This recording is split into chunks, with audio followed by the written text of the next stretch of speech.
Yo, what's good, YouTube? Boy Santana here, back with another video, man. And in today's video, we're gonna be going to Miami gun shooting range to test out a Glock 19 Gen 5 50-round drum magazine. So y'all can see, we're gonna be testing out all 50 bullets inside this bit. But before we do get to that, man, I want to thank each and every one of my viewers for helping me reach more than 1,000 views on my last couple gun show videos. You know, let's keep turning up, let's keep supporting the channel, man. But enough talking, without further ado, let's just get straight to it.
Hey, bro, come on now, dog.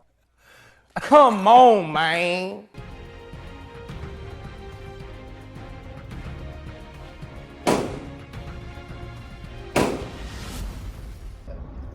Alright guys, we finally came out the range, man. Pretty much hit all 8s to 9s.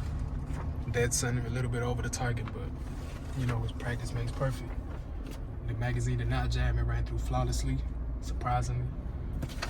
But yeah, man, if you enjoyed the video, just make sure you like, comment, subscribe, and just stay tuned for more gun show videos, man. I appreciate all the love that's been given on the last couple gun show videos. And you know, let's just keep going, man. Appreciate all the support. And just make sure you stay tuned for the next video. Peace out. Bye, have a great time.